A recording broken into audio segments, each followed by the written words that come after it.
Hi guys, and welcome back to Coach's Corner. My name is Ashley Becker, and I'm a third-year psychology and social behavior major. Happy week 4, or is it?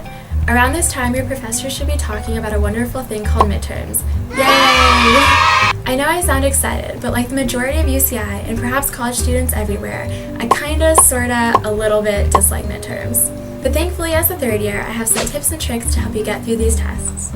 First of all, it's important to know when your midterms are. If you guys remember the video with the class syllabus, Kaylee mentioned that it's important to write the date of the midterms down. This is important because you want to make sure that you can prepare for your midterms ahead of time. And this brings me to my next point.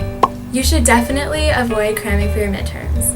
While studying for a long period of time the night before the test is alright, it's also important to make sure that your studying isn't started on that night. Studying is a gradual process as our brains can take in more if we continuously absorb information over long periods of time.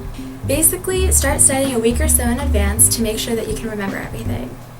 But I digress. You guys have probably heard these tips before. We all have our different ways for preparing for the test, but what happens during and after the test? Midterms are stressful, there's no denying it. It's unavoidable, but that doesn't mean that the stress can't be overcome. So how do you handle stress during a test? If you find yourself stressing over a test, take a moment and stop what you're doing for 10 or so seconds.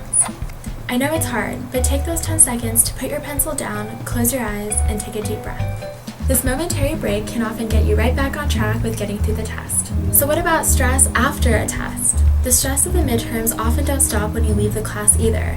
The grades of the midterms often cause more stress because sometimes we don't get the grades that we want. But it's alright. You should know that it is okay to have those feelings. It is how you deal with those feelings that is important. If you find yourself disappointed with your midterm grade, recognize that your feelings are normal and learn to forgive yourself. And by forgiving, I mean making yourself understand that you did everything in your power to do well. Don't beat yourself up over one test. Recognize the effort that you put into studying and try to figure out next time how you can do better.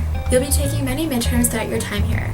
Learn how to handle the stress before, during, and after your midterms, and you'll find that they will become a lot more manageable.